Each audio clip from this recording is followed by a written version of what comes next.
LSR TV Thursday Night Thunder. We are ready here at Virtual Texas Motor Speedway. Hey, it's no limits. And tonight it's the next round of the Next Gen Race X Challenge Series presented by Ohio and Indiana Roofing.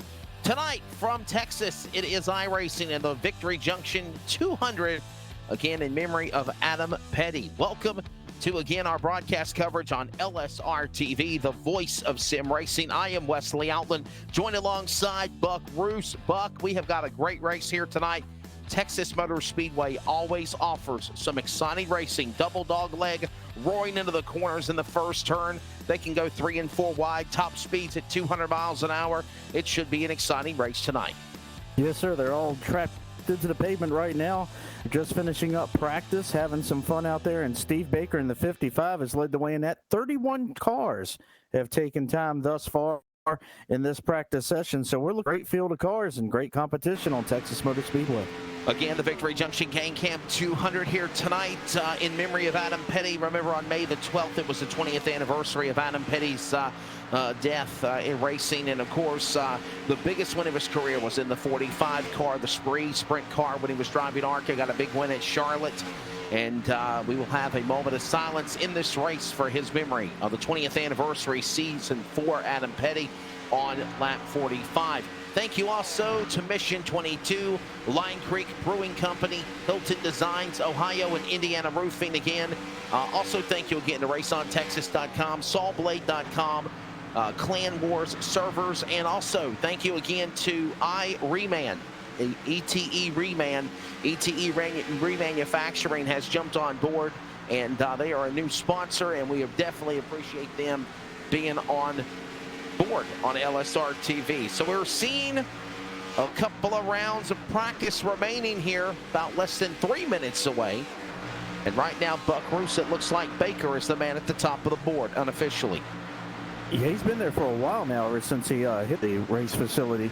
And John T. Wimbush, this 56, so the 55 and 56 cars lead this practice. Chris Wood in the 91, Alan Pajari in the 5, and Colin Allman in the 67.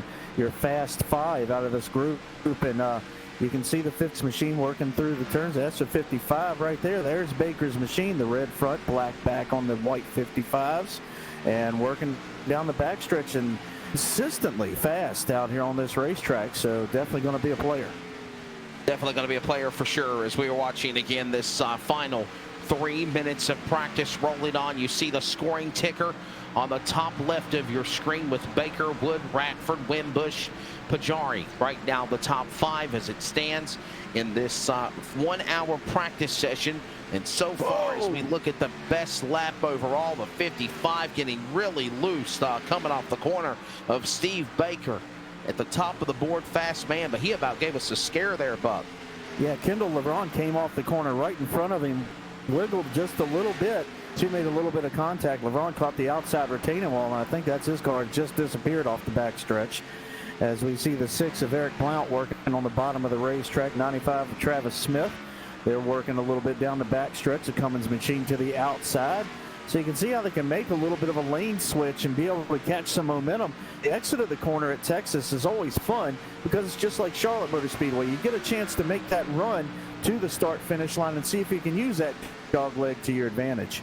Hey, and if people don't know, Buck Roos, along with my esteemed broadcasting race announcing career, he also is an announcer at Southside Speedway in Midlothian, Virginia on Friday nights, Langley Speedway in Hampton, Virginia on Saturday nights, and he also announced special events at Richmond Raceway with NASCAR and at Martinsville Speedway. And I know that the spring Richmond race got tossed, Buck, but Martinsville Speedway was announced as one of the new races added to the continuation of NASCAR back for 2020. And for the after we get through this Darlington Charlotte swing, they've got a big Wednesday night race with the Cup Series. Yeah, definitely. And the other thing is they're coming in under the lights for the first time. So they're still going to put under the lights. I believe the date's June 10th. They're going to put it under the lights and everything. So Clay Campbell's entire plan, other than the date, stays the same for that Cup Series when they roll into Martinsville Speedway. And again, everybody is looking forward to NASCAR coming back this weekend tonight. Again, we're here at Texas on Sunday. They roar back to life at the Real Heroes 400 at Darlington as we see the 19 car fishtailing it off of turn 2 to the bottom of the apron. It looks like his practice session will get ready to come to an end. And we are watching this field of cars as they roar off the corner. Less than now. Practice officially being called. And we will get ready for qualifying as the Hooters number 20 making its final lap on speed here around the racetrack before they officially put it to a halt. That was John Hoggard. John Hoggard in the car number 20. So coming up is qualifying, Buck Roost. They'll have the best of 2 laps.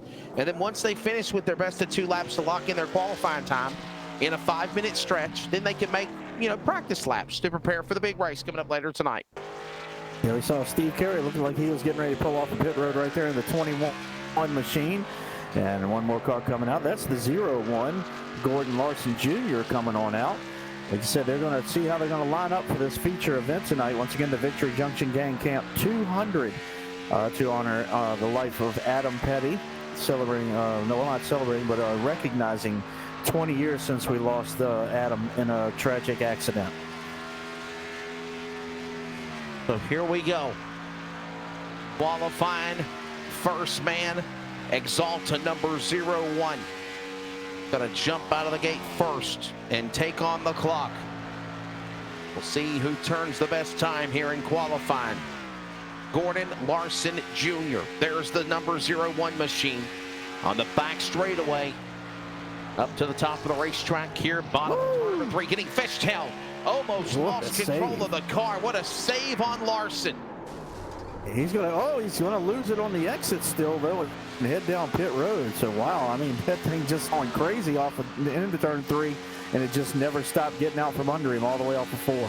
Now remember, here's something to think about, guys. He never crossed the scoring loop to take the green flag. The 01 car never crossed the scoring loop, which means he could try to go back out and requalify, Buck Roost, because he's not showing up on time and then scoring is taking the lap. Yes, sir. That is correct. Right now, it looks like we've got, about 10 to 14 cars that are running times and trying to make everything happen. And, of course, right at the top of the heap, Steve Baker. Look at that, the 55, the old double nickel, taking care of business and qualifying just like he did in practice. There's his machine. 28.05, the best lap of speed here. 28.056 to be exact. And now he gets faster and faster. 28.01 on his second lap. But the 28.006 will be his best lap of speed so far on the clock. And that is the new quick time. Radford the second, 28.046. Pajari third, Wood, German. And you got the 94 car there off the pace. He has stalled at a off. Well, he took his qualifying lap. Okay, we must have missed it there. We must have missed it. That the 94 car of Troy Radford qualifying. He made his lap, and right now he's third overall unofficially, Buck. Yes, sir. And there's Dustin Ping on the screen now, working his way around the Texas Motor Speedway. He says it's going to be tough to beat that 28.06. So, but very close was German. He got a 0.16. So good run for the 99 machine as the one car crosses the stripe and will lock in 11th. Good run for him right there. The number 1 car. And he spins. And by the way, you're seeing some of this great camera work by Charles Wooten of LSR TV. And I think we're seeing the car spinning, Buck, because they're at the end of their qualifying run. So they're kind of just hit the escape key, get off the track immediately. Virtual fun time here. So yeah, sure. it's one of those odd things because you have to come to a complete stop somehow and still not try to be in the way when everybody else is trying to qualify and hit the escape key to go back to pit road. So all that has to happen while everybody else is trying to do it. Most of the drivers, you'll see the cars pull right down to the bottom of the back stretch, right to the inside wall, and then they'll disappear, and that's usually what happens.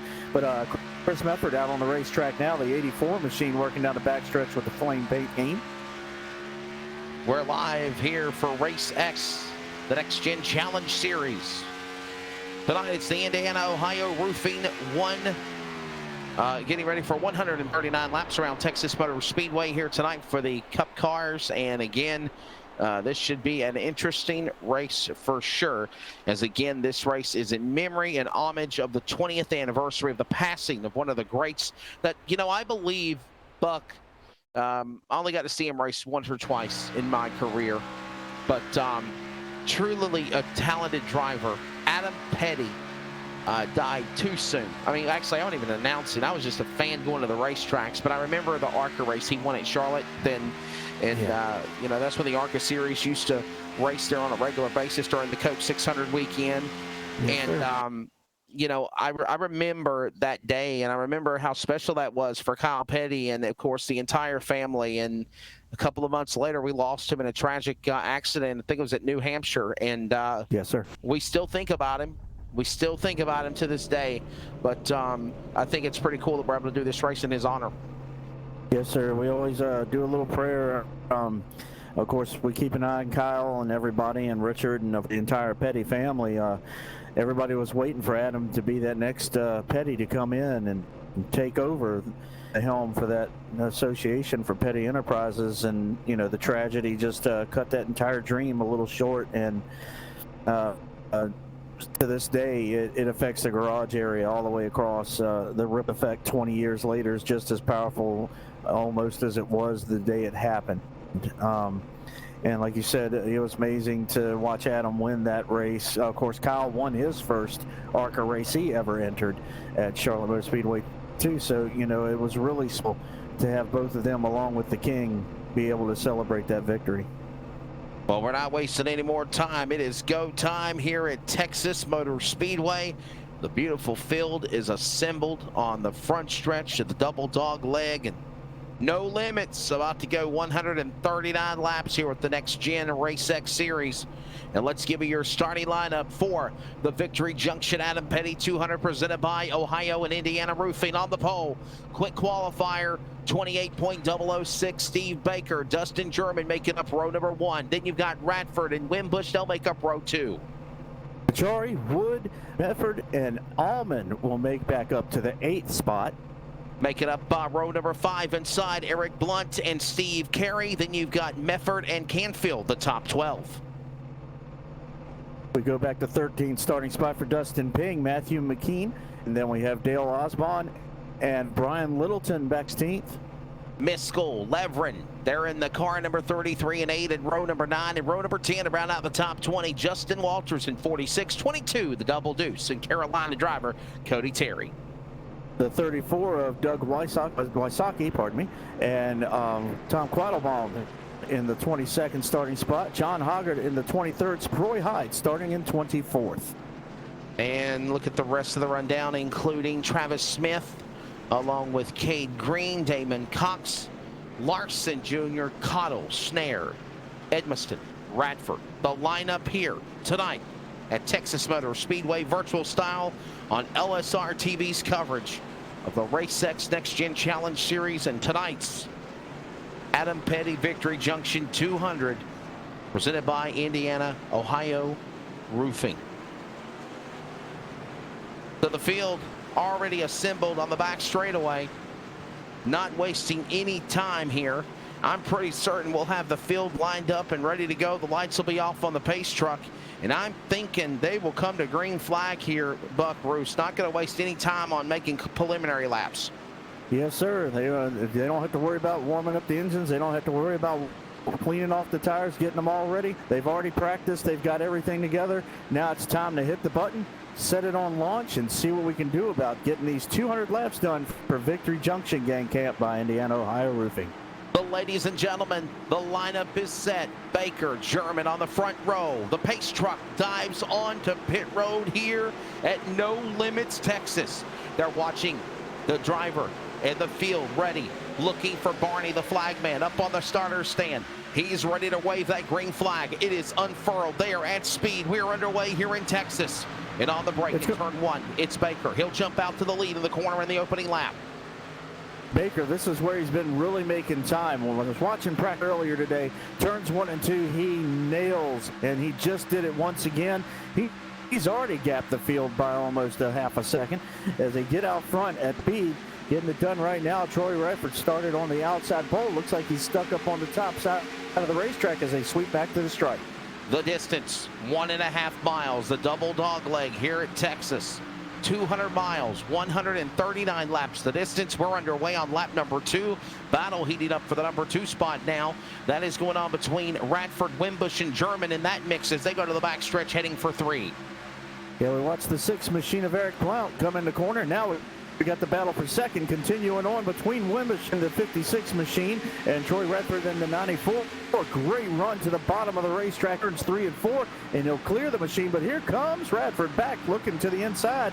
But now Wimbush, your top 2 from practice, top 2 in the race. And you're watching that battle for 3rd, 4th, and 5th. That's German and Pajari, those 2 cars in the back side by side battling for position up the racetrack. Pajari goes to the inside of the machine of Ping. Medford all in that mix now. German's there. There goes the pack off of turn 4 in the early going at Texas Motor Speedway. So far, they're playing nice as they roar back to turn 1. Yeah, the only big battle going on. You see these 5 cars filling up your screen right now. Dustin Ping leads that battle up of Dale Osborne in the 88 machine. Those bright yellow wheels trying to reel in that number 1 machine. Behind him, you see the 67 car Colin Allman. He's got the bottom groove trying to work it on the white stripe.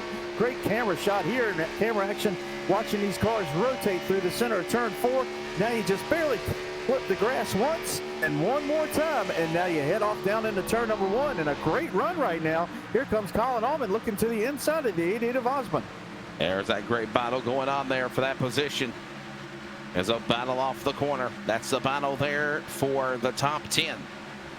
As Allman, Osmond, Canfield, Ping all in that mix. Here comes the leader. It's Baker off of turn number 4.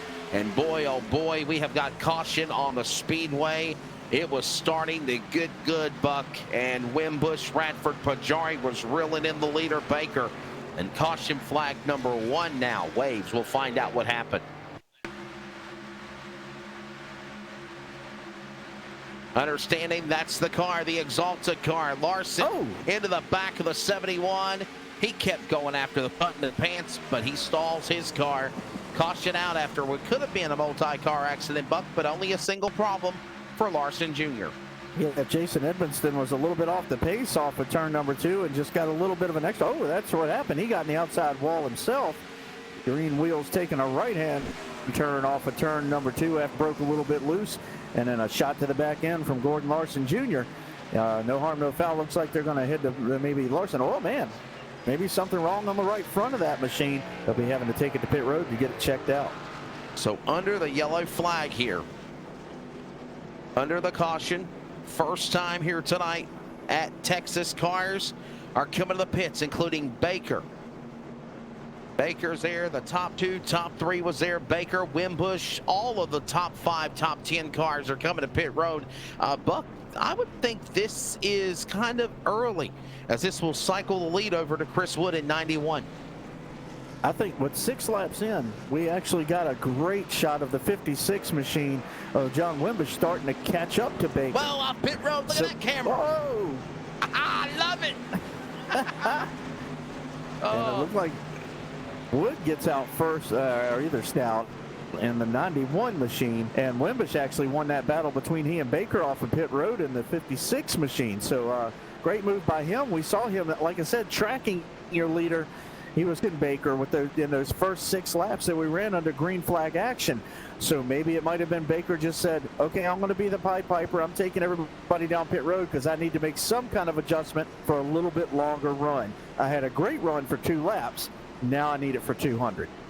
And after they'll cycle back around, we'll check the scoring telemetry, as right now Wood has gone to the top spot. We'll step away for a moment for a quick timeout to thank our sponsors, like our new sponsor, ETE Reman. And we'll be back with more coverage on LSR TV from Texas, the voice of sim racing. ETE Reman is the world's best remanufacturer of transmissions for import and domestic cars and trucks. Based in Milwaukee, Wisconsin, our customers are repair shops, auto parts stores, dealerships, and distributors. And with 6 nationwide warehouses, we're where and when you need us. So when you're looking for a transmission that is like new, only better, instill confidence and install ETE Reman.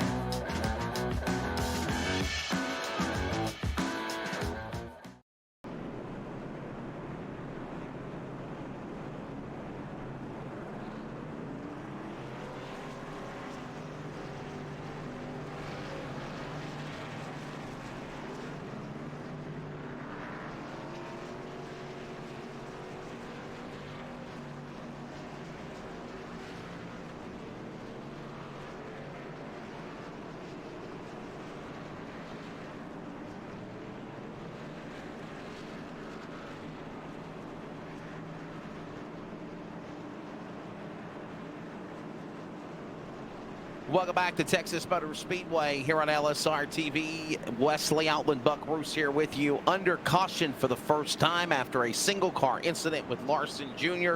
in 0-1. We're back here live with coverage virtual style from Texas Motor Speedway with the Race X Next Gen Challenge Series presented by Ohio and Indiana Roofing. Again, the Victory Junction 200 underway and quickly under caution, but for the moment, Buck, we had some really great racing. Baker was about to be under attack to lose the lead before the caution fell. Yeah, Wimbush had started really reeling him in just in the lap 4 and 5, and when the caution fell on lap 6, he was about a car length off the back end of the double nickel 55 machine. Everybody went down pit road, and Wimbush was actually able to beat Baker off of pit road as well. So that shows he probably made some adjustments to the car, where Wimbush probably only took his tires and fuel and got back out on the racetrack. Now, when we went to break, we saw Chris Wooden in 91 was the leader, but he also ducked down pit road right as we came around for the next caution lap. So that gave these two back your front row, Wimbush and Baker, as we get ready for our restart. Right now, 2 laps down for Edmonston. Jason Edmonston, 2 laps down in the car that brought out the caution. And actually, both cars brought out the caution. Gordon Larson Jr. also 1 lap down. So again, after the cycle of the pit stops, Wood giving up the lead, coming to pits himself, and now gives the lead to Baker and Wimbush right there side by side. Pajari, Radford, row 2. German, Mefford, row 3. Blunt, Allman, row 4, Osborne and Ping, the top 10, as they'll get ready to come back to green. The pace truck for iRacing will get ready to duck back on to pit row here, and the field will anticipate to go back to the restart box and go when they get there. That's that cone. They fire. They're back to speed.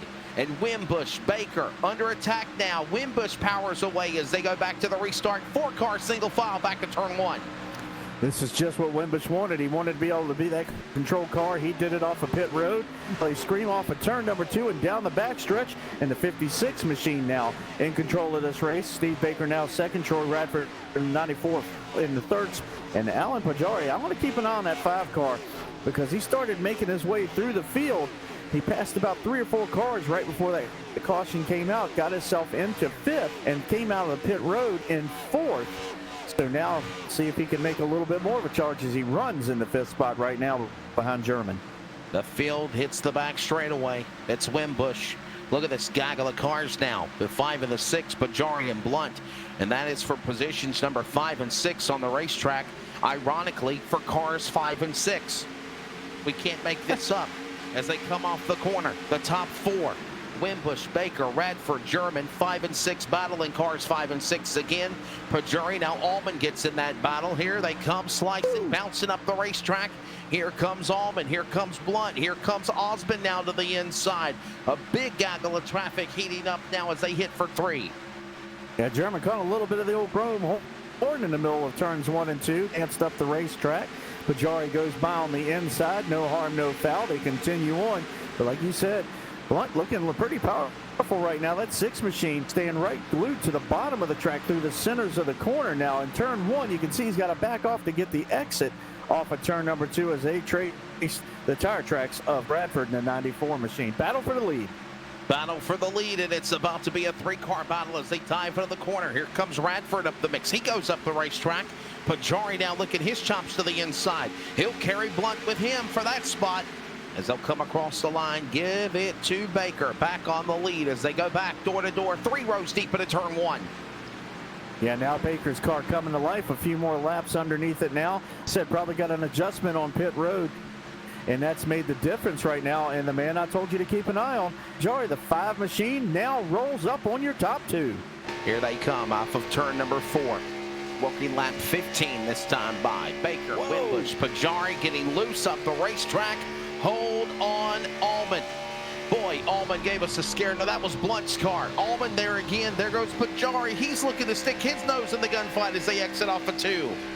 I tell you what, the big gut machine down on the bottom of the racetrack and he has Allman right in his tire tracks. Allman has been on another car that's been marching through the field since the drop of the initial green flag and had a great pit stop, came out inside the top 10, and now ran his way all the way up into third. And man, you want to talk about haunting the back bumper. He is all over the back bumper. Pajarri now makes the dive bomb into turn one. Actually gets the nose inside of the leader for a second.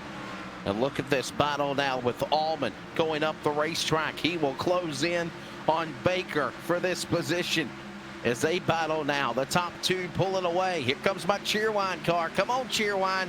I love drinking you. Good Carolina soda.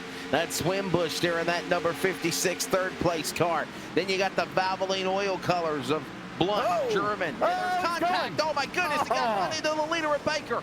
Baker just missed, crashing violently the 67 car.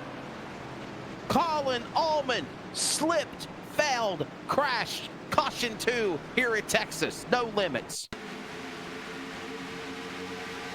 Yeah, you can see he just takes the inside groove here and probably gets the tires right on the edge of the grass right here and up into the fit machine, and around he goes head on into the fence and then just locks the brakes up to wait, but then gets hit one more time. Wow. Wow. What a tough break there. And Allman had such a great run going for him, and then the caution comes out for him, and man, I just hate that. I mean, I don't know if we could get another shot of the replay. Maybe we could get a shot of the cars in Ford with them diving into turn one. And I don't know, Buck, did it look like he slipped? I mean, what do you think Allman did? He zigged when he should have zagged on that play, as they say in the football world? Yeah, coming off 4, he got a little bit loose, and then right here, you watch, he comes up the track. And it makes like a door, it gets slapped right before the entrance of the corner. And I think that was the 80 car of Brian Littleton making the extra contact, because I've watched him drop down through the cluster here over the last couple of laps. So probably a ton of damage on his machine as well. But like I said, it just looked like when he came through, he was expecting Baker to make more of a jump outside of the corner. And there's just nowhere to go for it. And here we go, he's riding wrong with the number 80 of Littleton now. And as he goes in the corner, just nowhere to go. Got right in the right rear of Allman's car, number 80. What a tough break for him. Able to continue along, but you do see some of that virtual damage on the right front side of his car as well. So, hey, got a good green flag run here. Some of the cars are on pit road, including Baker and company. Here comes Wimbush. Here comes Blunt. Everyone else exiting off of pit road. They all play nice. They'll battle back for their positions, and looks like it's going to cycle and give the lead to John Hoggard. Unless he comes to the pits, it'll cycle back around again to Steve Baker. So everybody goes to pit road, Buck. And again, there's the 20 car. He exited off of pit road. So that was the man that was leading of Hoggard. He gives up the lead, so it'll cycle back around to Steve Baker. There you go. I'll tell you what, Baker's got luck on his side. That could have easily taken him right to the outside retaining wall as well and into the safer barrier, but did not. And there's your Cheerwine car right on the outside now. And Wimbush and Baker, what are those two guys from practice that qualified up front, still back up front. But I tell you what, Blunt's machine, the 6, strong car. Still, Pajarri looked really good. Looked like he actually just backed out, went ahead and let the 67 machine of Colin Allman and try to make that hole for the leader, and he was going to follow suit and maybe get through there, and then the incident happened. But that 5 machine, don't count Pajarri out yet. He's got a very smooth wheel through the center of the corner off, and I think that's what's for him right now, running top 5. Baker, Wimbush, Blunt, Pajarri, German, the top 5. We'll take a quick commercial break. We'll be back with more on LSR TV, the home of sim racing, on a Thursday Night Thunder here in No Limits, Texas. They say everything is bigger. These guys down in Texas aren't messing around. This feature race will separate the boys from the men, the girls from the ladies. Can you handle racing 300 laps for $25,000? It's not as easy as you think. We don't stop to tow those too weak. We just push them out of the way. We don't run 20 laps. We run 300 each night. We don't care about what you and your boys have under the hood. Bring all you got. Don't be scared. Call my Cowboy Jack today to get signed up. It all goes down on October 2nd and 3rd in Mesquite, Texas, just outside of Dallas. Kenny Wallace is coming back this year to try again. You don't have excuses. Go to LoneStar600.com now.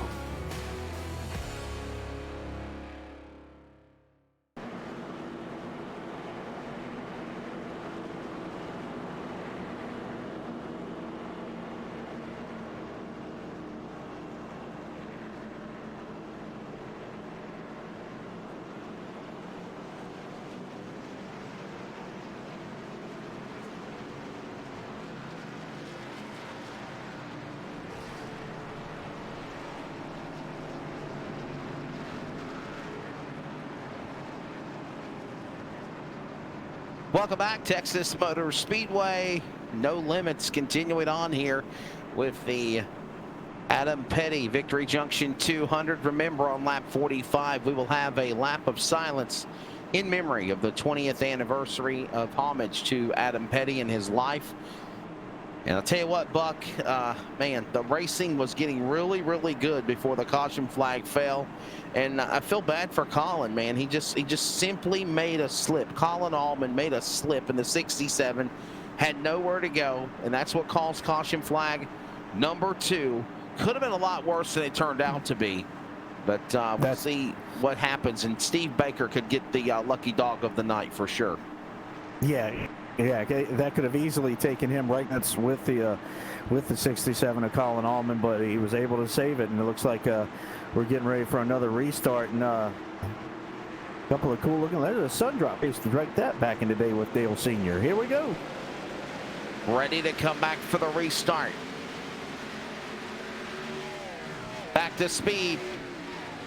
Texas, No Limits. Feel the thunder for a few laps as we rest our voices on LSR.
Caution out.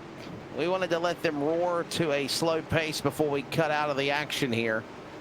And my goodness, problems for Steve Baker in car number 55. No. Okay, he's just going behind the pace truck. He's still the leader. Ooh. Oh, replay is coming. I was getting scared there for a minute, Buck Bruce. Yes, sir. I'll tell you what, we got a couple of cars here. One machine working off the corner, a little bit loose, a little bit out, steps out from underneath. That looks to be possibly Cody Terry's 22 machine, I believe, going around there. So he's going to come to a stop up there, and he has the escape button. He'll actually go ahead and drive away. Just caught a little bit of outside wall, backed it into the inside wall, pulls the pit road for his repairs. And man, Steve Baker now has a new guy looking the bumper of his machine in Eric Blunt. I don't think anybody will pit. I really do not think anybody will come to pit road in this exchange. Working lap 25 of 139. Again, caution flag out for the 3rd time. Hey, we got here a new Texas, top 5 player. Yeah, for sure. A new top 5 player in, is it Osmond? Osbon, yeah. Dale Osmond in the 88. Look at that. Your car. Green and, the green and red sun drop machine with the bright yellow wheels. Getting I like up in there now into the top 5. There you go. We'll have to have a drink together. The soda's popping. There you go. And you see one of the LSR TV cars leading there right in front of him in 4th, German in his car. Dustin German, car number 99. It's been the Steve Baker Wimbush show before Blunt got in the mix, but all Steve Baker so far for the time being. And what a save he's made before that last caution in the LSR TV number 55 here at Texas in the Victory Junction 200. That car looks like it might have some left rear damage from the contact from the 67 a little while ago. Colin Allman, I was looking at least the virtual bumper cover, and it looks like it's folded over just a little bit at the very back end. I don't know if we can get in Blount's car and take a look forward. There we go. Yeah, a little bit of damage. You see it folded up on that left-hand side just a little bit. The spoiler kicked up on the left-hand side just a tad. I hope our right. Yeah, look at that. Oh man. Great catch. Good job, Charles. Thanks, man. Charles, right in our there. man on the broadcast there, showing the camera angles here. So definitely bashed in down on the bottom of the rear end of that car. So for sure. Yeah, so Yes. I saw him make that contact. I was wondering if there was damage, and then when we saw that pace lap coming off the corner, I could see that the rear end is pushed up. You can see how it's flatter than the rest of the cars. You can see a little bit of an actual bumper, and he's missing that a little bit. See how it's been up right there? Yeah. I was just trying to watch that, but Baker, it hasn't hurt the performance. That's for sure. He's got a rocket ship. He's had it all during practice. He had it in qualifying, and he's got it right now. He's had stops to make adjustments. Looks like he made everything he wanted to adjust on pit stop 1. Pit stop 2 was just tires and fuel, and brought it back on out on the racetrack. Like I said, ahead of Blunt right now, Wimbush, German, and Osborne now back up in there. Pajari is faded outside the top 5 to 6 spot. Brian Miskell Jr. in the 3 car runs in the 7th spot. Kendall Leveron in the 8 holds on to the 8th spot. Dustin Ping in the 1 is driven up to the 9th position, and Chris Canfield, the 0-3. First time we get to really talk about him tonight, rounding out your top 10 at the moment. Baker, the man that has led the way. The lights are going to go off on the pace truck this time by. They're going to go off around the racetrack as well. It looks like we're going to go back for a restart. Next time go with Baker, Blunt, Wimbush, German, Osborne, the top 5, Pajari, Miskell, Leveron, Ping, Canfield, the top 10. Then it's McMeekin, Carey, Coxwood, Quattlebaum, the top 15. Mefford, Greenhide, Radford, and Cottle, the top 20 as it stands right now, as we get ready to cycle around for a restart. Baker, the man, has led the most of the way, with the exception of when Wimbush closed in there, led a lap or so. Closing in on that tribute lap on lap number 45. Hopefully we will have race control for sure. Tell these guys on the RaceX Next Gen Challenge Series radios, Buck, hey guys, look, we're coming on lap 45. Let's play nice. Let's be at full speed in memory of Adam Petty for sure. Yeah, they definitely want to be racing for that lap. That's for sure. The drivers, so they can celebrate what Adam loved to do, and that is race. The pace truck will get ready to drop back onto pit road yet again. We see the field of cars and their beautiful kaleidoscope of colors here at No Limits Texas, Texas Motor Speedway. They exit off of turn number 4. The pace truck drops back out on the banking. Look at this beautiful flagman shot. Barney on the flag stand. The virtual iRacing flagman ready to wave the green flag like he's never waved it before. Green in the air. They roar to speed. Baker won the whole shot, fighting for position. Blunt now the second as they go into turn number 1. Yeah, I got a ton of Fords right on the back end of that Chevy right now with Eric Blunt, John Wimbush, Dale Osborne, and Dustin German. All those machines trying to follow that 55 and see what they can do about making a challenge. Looks like Blunt looked to the inside down into turn number 3, and now will draw even with the leader off of 4. And how about all of these awesome camera angles from the flag stand at full speed? Look at that. Just some of the new work that that Charles Wooten and Brandon Kurtz and the folks at LSR TV have worked on to make the broadcast experience so much better. They are the home of sim racing. We're glad you're along for the ride. Buck Roos, Wesley Outland here. Up the racetrack went Wimbush. He lost all that momentum. Open up the door to the inside of Osborne. He will move to the number 3 position, or will he? They battle side by side for the lead and for third as they go to 1. We've got a top speed pace lap all the way back to about 8th position right now.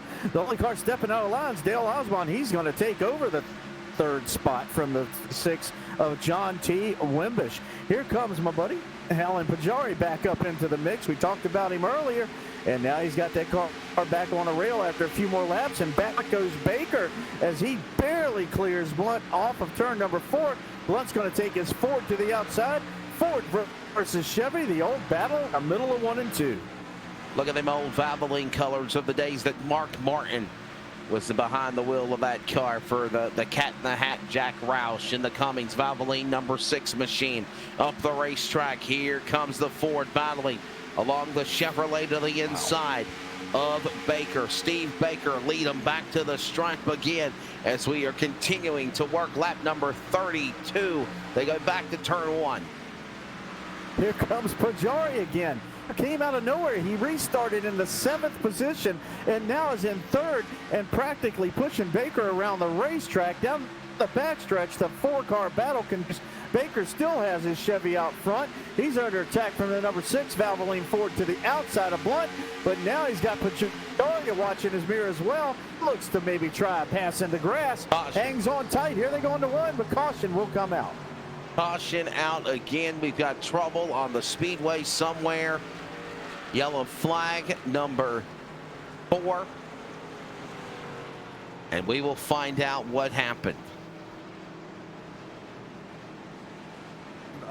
Racing tonight with the Race X Next Gen Challenge Series presented by Ohio, and Indiana Roofing is presented by Victory Junction. Also, the Lion Creek Brewing Company, Mission 22, Hilton Designs.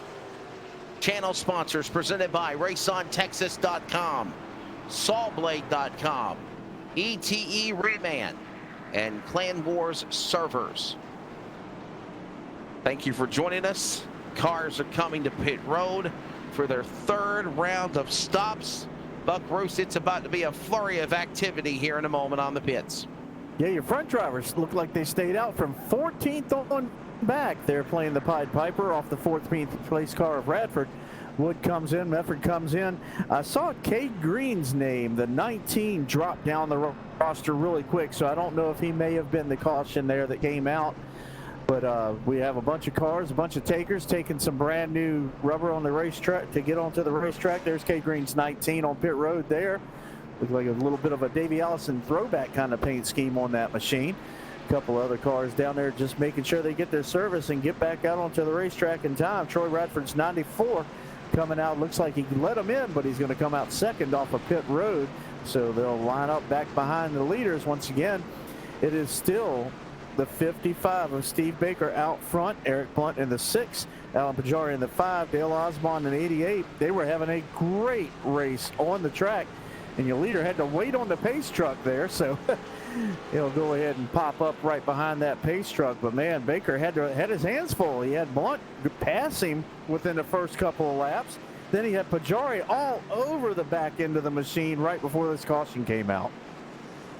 About 11 laps away from closing in on that tribute lap for the 20th acknowledgement of Adam Petty. More cars on the pit road, including now Baker, Blunt, Pajari. They're all coming to the pits as well, and here comes more pit stops as the top 10 cars. Keep an eye on Quattlebaum. He will now cycle around, it looks like, to the number 1 position on the track, as everybody else will come to pit road. Radford will stay out, Mefford will stay out, Smith will stay out, and here we go with pit stops again. Wesley, I think what we had is the leader accidentally passed the pace truck. So pit road was last time, but since he was ahead of the pace truck, if he would have come down, he would have been scored behind those cars. So he had to wait for the pace truck to pick it up. So 14th on back already pitted. So now the top 14 machines all are in front of what would be your leader off of regular top. So half the field being able to catch the pits on the first open time by, the other half having to wait, which included your leader Baker. Now, like you said, Tom Quattlebaum Jr., the 08, your new leader. And this is going to put drivers in the first 14 positions, ahead of Baker, Blunt, Osmond, Pajari, Wimbush, German, Canfield. All of those drivers came to the pits before pit road opened.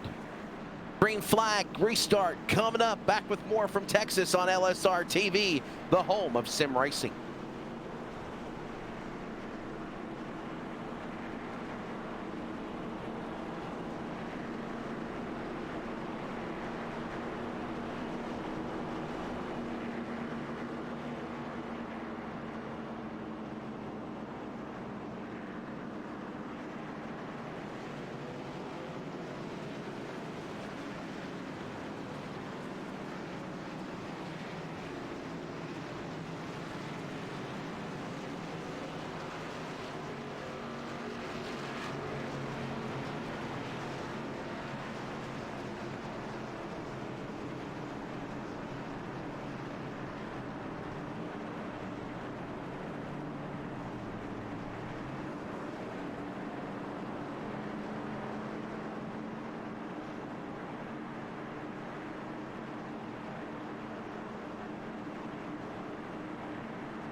Just in time, pace truck coming back onto pit road. Ready, Buck Roos, for the green flag. Yes, sir. Here we go. Green's going to go in the air. Now, the man, oh man, we got one car shooting right out to the grass immediately as soon as the green flag unfurled. So I was getting ready to talk about your leader having to come from mid-pack. Looks like we're staying green as of right now, as Tom Quattlebaum will lead us off of turn number 2 to the outside. Here comes Troy Radford. The name that is hard for our producer, Charles Wooten, to call. Tom Quattlebaum Jr. got one of those hockey player last names. Out in front now with a surprise with the top 14 pitting too early. Everyone else on the back are licking their chops and they're happy.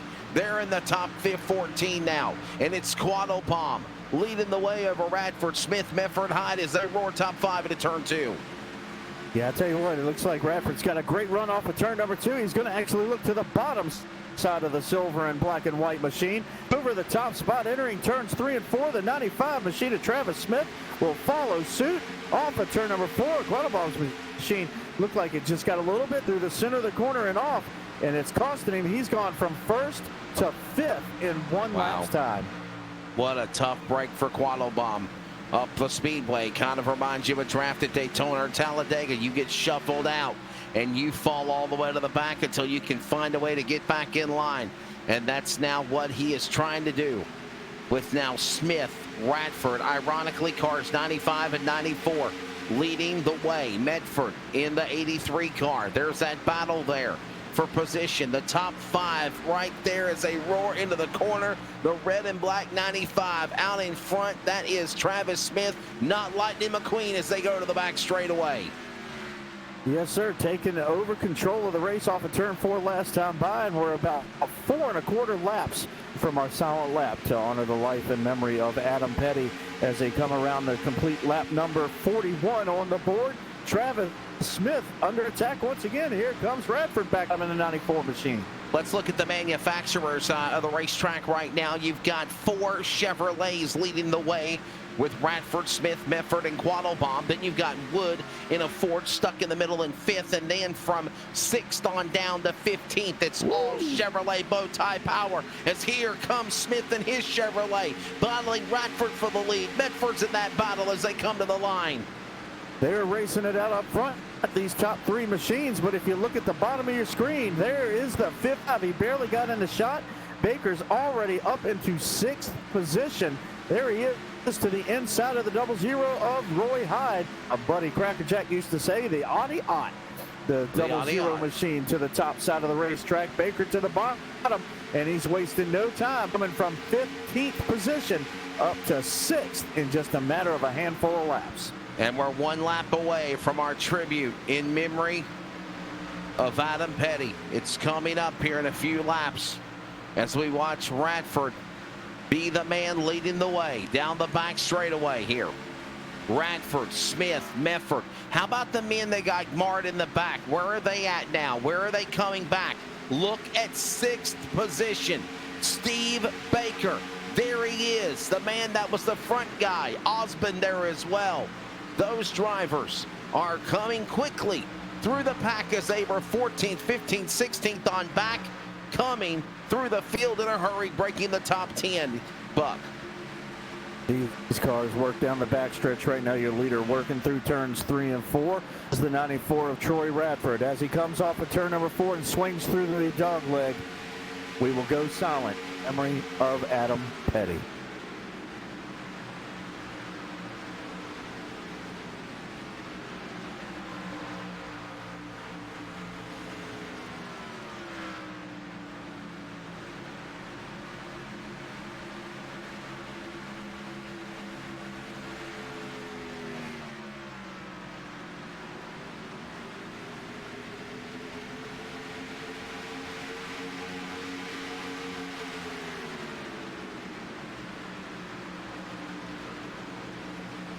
Years ago, we lost one of the greats of racing, the first son to Kyle Petty, and the Petty name.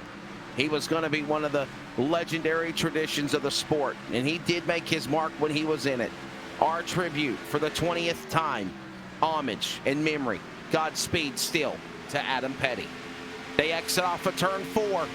Smith and Radford, ironically, in 95 and 94, flip-flop that around, and that's 45 on lap 45. We talked about that during the tribute lap, Buck, and they are fighting for position. Lightning McQueen's car back out in front with Smith. Yeah, he is lightning right now. He was able to come from the 3rd starting spot on the restart there after the pit road debacle. He's able to lead the way, Travis Smith, right now in that 95 machine over top of Troy Radford. They're working around.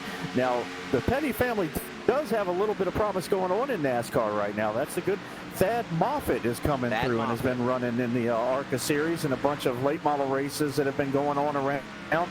So it's going to be cool to see. Zach does, the grandson of Richard Petty. So the Petty family, at least the lineage, still staying alive and keeping going as we remember Adam. That's for sure. And Thad Moffitt will probably be in action, I believe, possibly at Hickory Motor Speedway this Saturday with their return of racing. I think he's going to race there. And of course, that race will be live on Speed 51, one of the collaborations of broadcast people that work with LSR TV. And a matter of fact, I'll be stepping away here in about 10 minutes or so to call the race for them. Buck Roos and Charles Wooten will jump in. Charles, you got your mic on, bud? You ready to go to work here, producing, announcing, color commentating, and guess what? We got a caution. Go back to work. What happened? Let's find out, as we do have it going to be Damian Cox, I do believe. So much for throwing him to the wolves, Buck Roos, man. I was ready to just give him a nice little introduction, and then here comes a caution. Oh, wow. And it looks like the same tribute car to the colors of Adam Petty. Yeah, the 43 machine out there, Brian Snare. Yeah. Working his way around the racetrack. I believe our caution may have been the 20 of John Hoggard. I'm not sure. Okay, yes, it was. Yeah, it was somebody else in front of him. There's a red and white car that was coming down the track backwards there on the replay. I don't think it was Hoggard, though. I think it was somebody else. Dropped off the pace there. There you go, the 57. The colors of Bobby Allison. Oh! Damon Cox up the racetrack. Shades of what happened when Michael McDowell hit the wall there and flipped and barrel rolled in at Texas in 2007. He didn't flip it. He's having a Miller High Life right now for sure, as the caution coming out for the 5th time on lap 49, lap 50. Well, this is a much needed pit stop break for the one man we have been watching the entire time with the double nickel, Steve Baker. He had grown his way up to 5th, but Charles had the camera on him for a little while there. He was battling to stay inside the top 10. So it looked like he wore his stuff out trying to drive through the field as fast as he did instead of taking his time. So this will give him a chance now as we watch some of the cars that were ahead of him be able to take on tires and get out ahead. And man, he is getting wholesaled. Looks like he made some adjustments on the car. He's going to come out 1, 2, 3, 4, 5, 6, 7, 8, 9, 10th spot. So like I said, that's where he was battling. So it ends up he comes off it right where he entered it. So he's having a fun time trying to get back through the field. But now he's got fresh tires, fresh fuel, a little bit bent up the back bumper still. He's going to try to drive her to the front. ETE Remanufacturing has jumped on board as a new sponsor for LSR TV. We're going to acknowledge them as Radford is the man out in front after the caution flag. We'll be back with more coverage as we get ready for the continuation of Texas and the RaceX Next Gen Challenge Series on LSR TV, the home of sim racing. ETE Reman is the world's best remanufacturer of transmissions for import and domestic cars and trucks. Based in Milwaukee, Wisconsin, our customers are repair shops, auto parts stores, dealerships, and distributors. And with 6 nationwide warehouses, we're where and when you need us. So when you're looking for a transmission that is like new, only better, instill confidence and install ETE Reman.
Hey, don't forget, coming up later tonight, it is the next round of the Northwestern Racing Series. We got another great broadcast coming up. Myself and Greg Rentz will be on the broadcast call for that. That will be at 11:30 Eastern Time, 10:40 Central. And hey, it's 8 o'clock Western Time for those guys in the Pacific West Coast. So we'll have that for you on the call later tonight. We're getting ready to come back for the restart with Radford, Smith, Quattlebaum, Osbon, Pajari, all in the mix. They're in the top 5. I got to step away here now and prepare for my Speed 51 announcer duties for the Sim Auto Racing Association Speed 51 Super Series from USA International. But we're going to get this thing back underway, back to green, and to get this race back underway for the remainder of the broadcast call from color to play-by-play. Buck Roos, my friend from the Commonwealth of Virginia. And Charles, are you ready, buddy? You're producing and now you're color announcing. I am ready here. We got the mic in. Hopefully we sound good and not bad. You're the man. Bring them home, guys. And I'll see you very, very soon for the Northwest Racing Series. And thanks for checking us out on LSR TV. All right, LSR TV. You ready to go, buddy? We're ready to go, and apparently so are they. Green flag is out, as it's going to be Troy Radford out front. Again, I just like that name, Quattlebaum. I don't know why. I like it, but he's in second place right now. We'll see how he goes. He's got Travis Smith behind him, but Ken, I'm having some major issues. It is definitely a PC issue week here at LSR TV.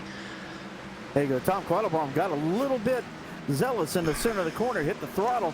It shot up the racetrack on almost collect the 95 machine of Travis Smith, able to continue on. But man, I tell you what, they're getting around this racetrack pretty quick as Troy Radford in the 94, Alan Pajari now in the 5 machine. His caution does come out on the racetrack very quickly.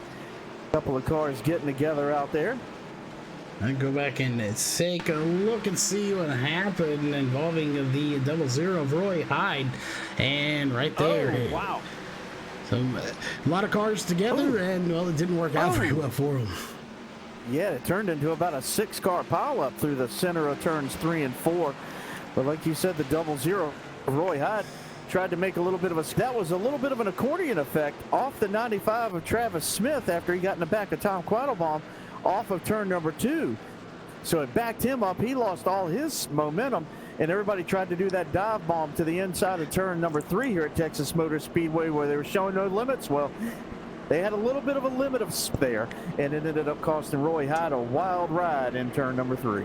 Yeah, there's a lot of things that have no limits at Texas. Egos, talent. Well, actually, talent may have some limits there as well, as we saw possibly running out there a little bit. But either way, we're under caution once again. We'll see how it all unfolds. Is a little bit into this race. We got 56 laps of 139. So quite the distance. 139 laps. I don't even know the mileage on there. I guess that'd be what, 200 miles roughly? I don't know. Yeah, that's the race. The 200 is the 200 miles, 139 laps around Texas Motor Speedway. So they pretty much chop it off somewhere and make it a level number at 139, and we get everything done here at Texas Motor Speedway. Once again, LSR TV, Thursday Night Thunder having a great race with the Victory Junction Gang 200 here, presented by Indiana Ohio Roofing. And once again, that sponsor we're having tonight, it's really cool. I'm learning a lot of things as I'm going. This is only my 4th iRace to actually be able to call. So the sponsorship and everything with ETE Reman, they manufacture transmissions, and you can see the ads here when we do go to our commercial breaks here on LSR TV right now. These RaceX Next Gen Challenge Series machines out on the racetrack. Now, the fastest car in practice, if you're just now joining us, earlier tonight was the 55 of Steve Baker. Well, he was fastest in practice. He was fastest in qualifying, led most of the opening laps. Got involved in a small skirmish, never hurt the car, but a little bit of body damage on the left rear of it. He's able to continue on. Well, then all of a sudden a caution comes out, catches him on an odd part of the racetrack. The top 14 cars are ahead of the pace truck when it comes off of pit road. So 14th place on back pits. Well, by the time the leader gets behind the pace truck, they've already pitted the 14th on back. So then the first place through 13th place comes down pit road, and he restarts 14th. He's been trying to make his way back through the field, and right now finds himself in the 7th position. That's Steve Baker I'm talking about, the 55 machine. And there is that black and red machine with the white 55s on it. He's right now behind Chris Canfield's 03 out there on the racetrack. And the 95 of Travis Smith, like I said, got pinched almost into the outside retaining wall off of turn number 2. Wisely backed out the throttle, got a little bit of brakes on, got the car, kept it safe, and he's able to stay up there inside the top 5. Now, one of the drivers I've been trying to watch out for here and try to get through is Eric Blunt's machine. He's gotten his way back to 14th. He was 25th when the last caution came out. So we were watching him because he took the lead away from the 55. Keep an eye on it, see how it all, like I said, unfolds.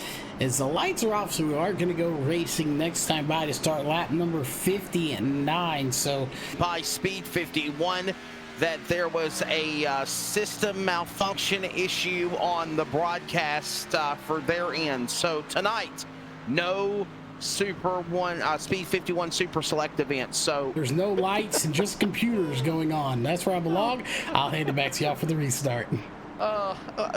Buck, didn't you miss me, bud? Failure or something? I don't know. I'm wondering if there might be a problem with iRacing, because people are having issues with their servers as well. So, you know, Charles, it might not just be you. There's other people involved. So we're going to go back for the restart and back to green flag here back underway in this event here at the Texas Motor Speedway. Looked like Travis race. Smith spun the tires there on that restart. His 95 car jumped. He's got back up to the whip, though, quickly. You got Quattlebaum, Radford, Osbon, Pajari, and I'm seeing Baker now fall back to 7th, but this is still a long way to go. We didn't even broke 100 laps yet. Yeah, they are. These small cautions, whew, that was a close call there for the 88 machine of Dale Olson. They almost got a shot to the back end of that machine. He's able to hang on, though, and work backstretch. But Pajari, man, he drove his way all the way from 17th 2 cautions ago when we had the big pit stop and leader debacle go on, all the way from 17th back up inside the top 5. And right now, he's got a rear view mirror full of Chris Canfield. All right, we'll see how they battle off corner. Let's give you your top 10 real quickly. You got Radford, Quattlebaum, Osbon, Pajari, Canfield, your top 5. Baker, Smith, Ping, Wood, German. There's your top 10. Why don't you give them the top 20 around the board here in the coming up on halfway, Buck Bruce. All right, in 11th spot right now is Eric Blunt. He's made the 6th forward up into the 11th spot. Kendall LeBron in the 8th. Got Wimbush in the 56. He's 13th now. Steve Carey in the 21. Chris Mefford in the 84. Ryan Miskell Jr. in the 33. Josh Cottle in the 9. Cade Green has drove the 19 machine back inside the top 20. Damon Cox in the 57. And Justin Walters in the 46. That's the remainder of your top 20 out on the racetrack right now. There you go. So that is the way the lineup stands here as we're working lap 63 of 139. Coming up on halfway, coming up on the continuation of this race. The first half of the race is getting wild. It's getting excited. Everybody is having a humdinger time here in No Limits, Texas. And Buck, I think as you said, when I stepped away, they were pushing it to the limits here in No Limits, Texas. And what a show it was for sure. Yeah, pedals to the floor all the way right now. Pajari now looks to the bottom of the racetrack underneath your leader, Troy Radford. Into turn number 1, Pajari looks to try to take over the top spot. He's been haunting the front spot all night long, and now he has it, the 5 machine out front. Man, doesn't Pajari's car remind you of Bobby Gerhart with his success at Daytona in the ARCA series? I mean, that car looks really, really sharp. The big guy in the 5 car. Just thought about that. That's it, getting it done. Yeah, it does. It reminds you a lot of that car, and what domination he had at Daytona and the super speedways in the ARCA series. Every time in the 03 car. Look at Canfield. He put the left side in the dirt down the front stretch about laps ago. Was able to hang on to the car. Now holds on the 2nd spot in that 03 machine. Drives into 3. Looks like the back end trying to step out. Get onto it as he's got a rearview mirror full of Troy Radford. He's staying right in the wake off the back end of that spoiler of the 03. You have Pajari, Canfield. They're moving through lap traffic as that car to the top of the speedway will go a lap down. Pajari, Canfield, Radford, Quattlebaum, and of course also Osbon now to 5th as we see this battle between the 03 and the 94 for position on the racetrack. That is for the bridesmaid spot as we work lap 66. This time by completed. Canfield and Radford battle at the stripe. Yeah, still looking to the bottom of the racetrack, all over the back end of the 03 machine. Drive a little bit harder into the corner. Well, the funny part, it's helping him actually catch the 5 machine of Pajari right now. Alan Pajari out front, the big guy, number 5 machine, trying to hang on to that machine down into the turn 3 and 4 area here at Texas Motor Speedway. He'll swing off of turn number 4. He's had a fast all night long. Most of the times got up to the 3rd spot. One time peaked up at 2nd. But a couple of laps ago, able to drive to the bottom, get his way by Troy Radford. He now leads the way, but he is under attack from Chris Canfield off of turn number 2 and down the backstretch. Hey, guess what? They're coming up on halfway this time by. First half of the race in the books. We'll give you a through the field when they come to the cross flags from Barney. The virtual iRacing flagman this time by. Halfway home at Texas at No Limits, 200 miles, 139 laps. We are halfway through the field. Pajari is leading the way. Let's take you through the field with this race. And Buck, I'll let you start because you kind of saw the resurgence of Pajari and company come through the field quickly before that last restart.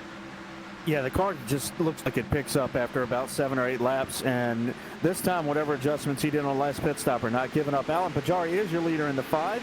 The 0-3 of Chris Canfield runs in second. Troy Radford in the 94 runs third. Tom Quattlebaum Jr. is trying to hang on to fourth right now in the 08 as he's being challenged by Travis Smith in the 95. So that right now is currently your top 5. Now let's go back to some cars we were watching, like that 95 car of Travis Smith, who is currently in 5th. But there's also the man in 6th position, the LSR TV, SSR 55 Chevrolet, Steve Baker.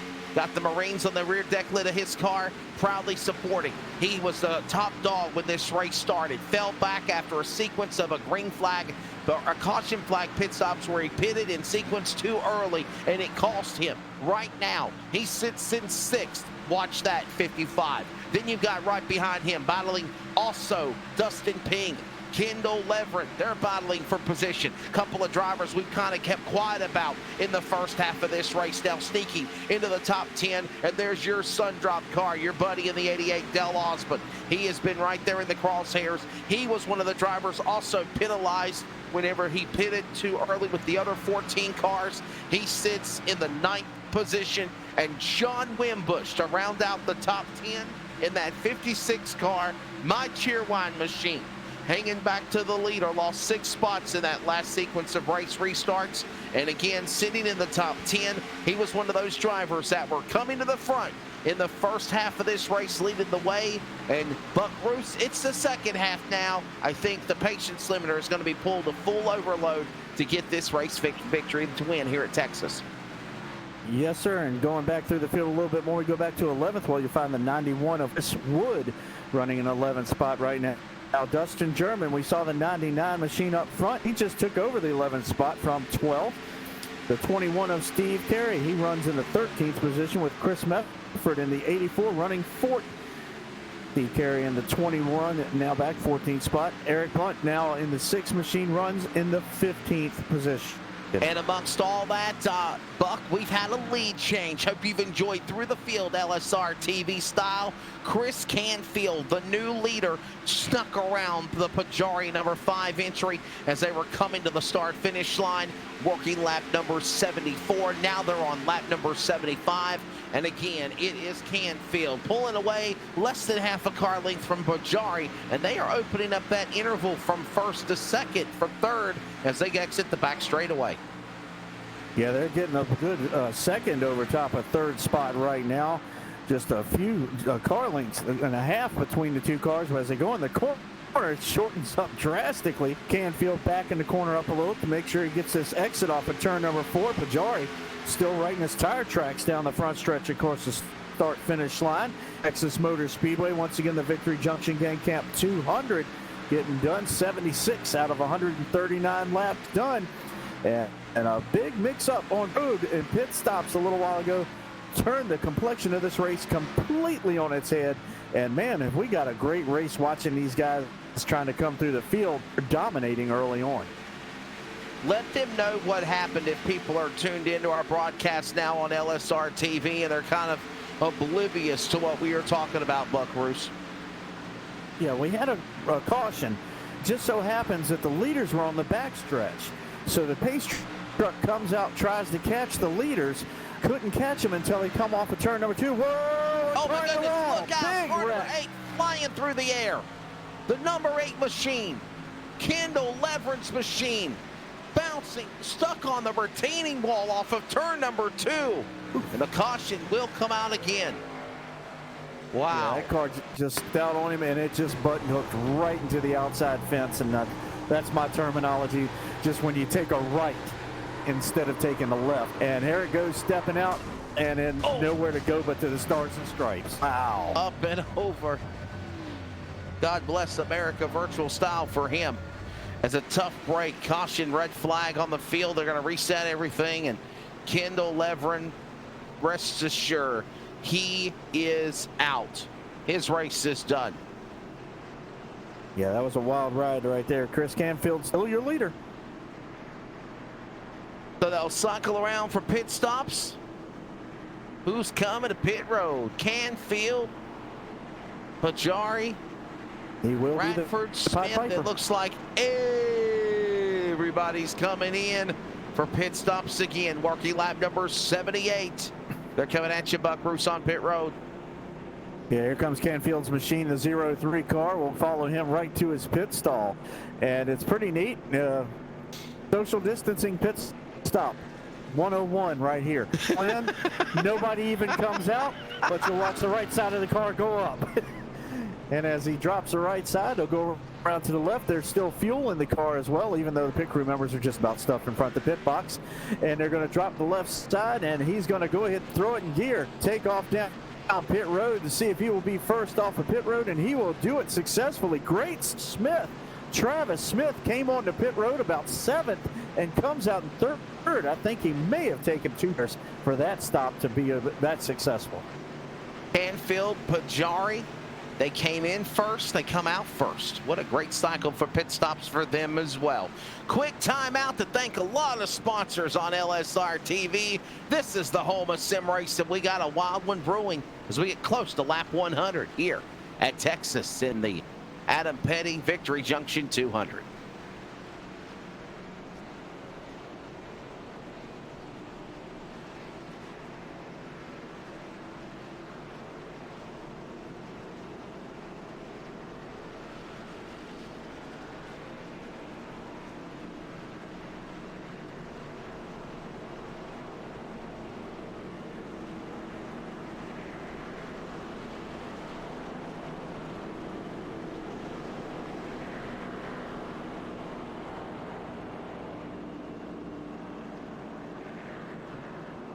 We're based out of West Monroe, Louisiana. We do custom T-shirts, racing. We'll do actually any shirt. We'll do schools, churches, fundraisers. We do a ton of event shirts, as you can see on our board here, all around our banner. Personalized. I mean, we'll do anything. It doesn't matter to us. We got the custom rugs. We use all the, top quality shirts, inks and everything. Hoodies, hats. We do embroidered hats, embroidered shirts. Just you can call us for anything. We do offer the bag and fold to where you can receive them and they're already labeled and tagged and bagged, ready to give out to your customer and stuff. So you just call us and just tell us, hey, this is what we're looking at doing, and if we're going to put the car on there, it is 125 quantity minimum. If it's without the car, it's 60 quantity minimum. That's strictly on the racing stuff. If it's a business or something, if you just race on Texas shirts, it's a little bit differently. You can call us. It just depends on your quantity and ink colors. Everything is hand drawn. I mean, everything. We don't Photoshop anything onto a shirt or anything like that. Everything that we go through, everything is drawn, and which is the reason for the art fees. We do have several graphic artists that draw for us, and they're really good. So what we do is on any package that you do, we can mix and match. We can do any colors. You can do purple, red, blue, green, and do the rest black. It doesn't matter to us. With your design on there, we can do hoodies. We can do hoodies, long sleeve shirts, t-shirts, tank tops. It doesn't matter. I mean, it's almost limitless what you can do, and you can put all that together in that package to make that minimum requirements. They can call us 318-278-7191, or they can email us at bulletprooftees at yahoo.com, or they can go to the website bulletprooftees.com.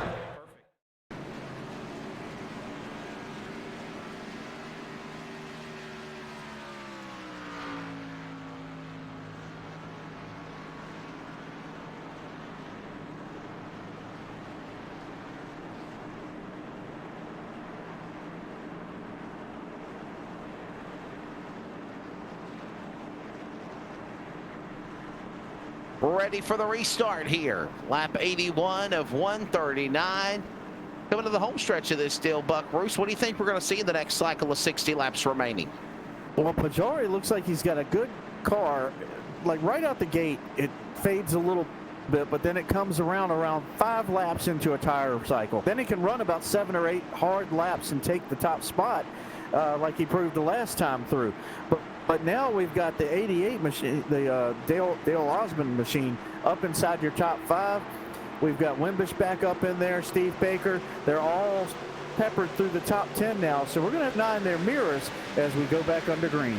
Let's feel the thunder one more time and see if these boys can play nice here at No Limits, Texas.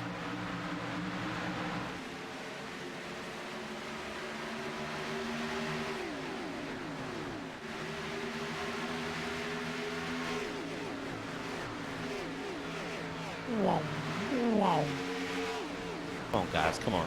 I want to get that full speed flag stand camera shot. Charles, can you hear me? I'm talking to you as you're producing. I want to get that camera shot, damn it. Let me see that camera shot. All four, here they come. Let me see it. No, that's not it. Who's the...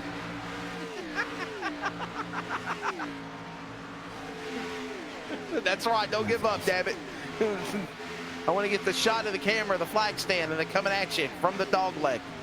Like, whoa. That's awesome right there. Holy shit. Yeah. There you go. Come on, brother. I love you. That's awesome. Look at that. Oh, I don't think nobody else would like that. Like, seriously. Well, there's a lag or not. That's fine.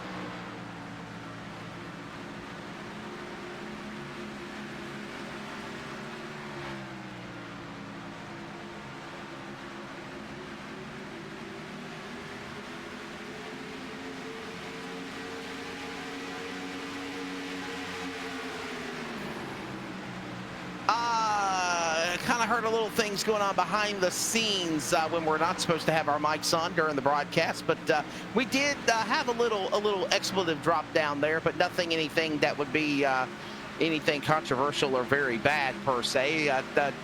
Those are some pretty damn cool camera graphics, ain't they, Buckaroos?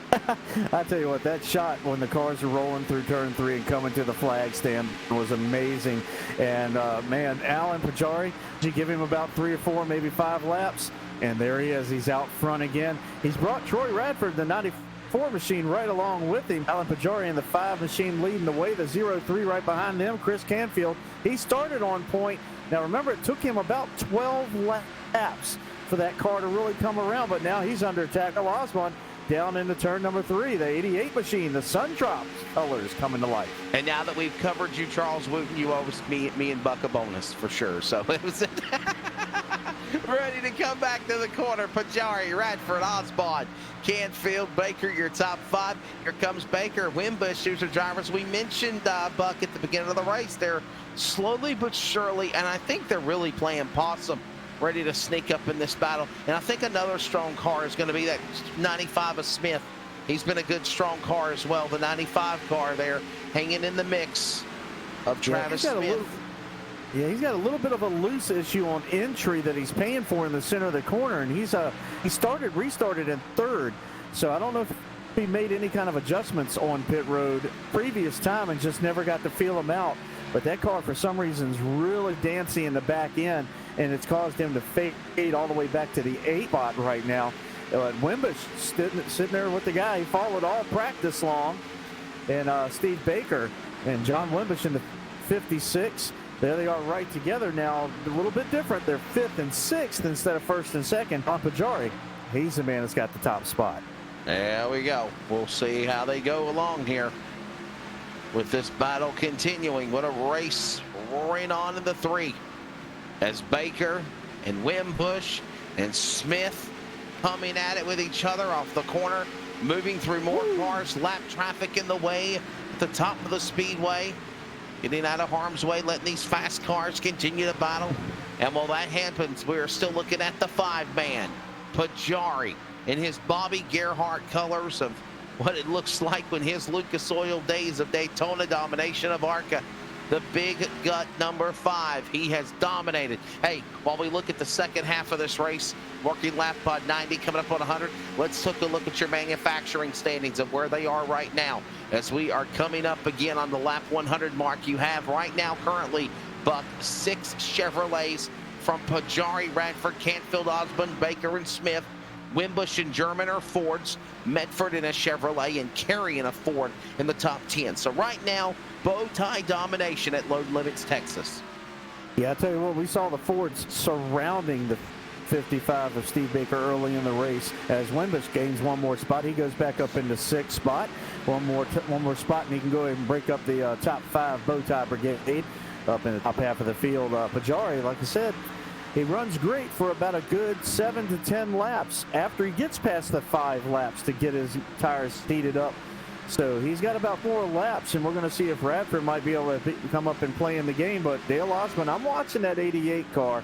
That Sundrop machine, he's looking pretty strong, and Wimbush has been trying to drive back the front, but now he's faded back to 6th with Baker in 7th. Just not making the headway that we thought that we were going to see out of those two machines once the green flag dropped after the pit road debacle. Pajari, Radford, Canfield, Osborne, the top 5 with Smith. That's the way they stand right now in this race. Again, 139 laps at Texas Motor Speedway. Thank you for all of the comments on YouTube as well. We were mentioning Facebook. LSR TV is also on Facebook, Twitter, Instagram. And thank you also to Family Snare. They're tuning into the broadcast. Thank you to Linda Haney. Also, thank you to Jags Drennan. And for everybody else, thank you for checking us out. Connor Stensma and Max Speed TV checking us out on the broadcast as well. Thank you, Max Speed TV. Yeah, and I'll tell you, there's everybody right there. Thank you. Yeah, you were talking about the Snare family. Well, Brian Snare out there in the 43 machine running inside your top 20 in 9th spot right now. So he's getting around this racetrack. Eric Blount having some issues. Looks like he's dropped off the pace and may be retiring from the race. The 6 car is back to 19th now.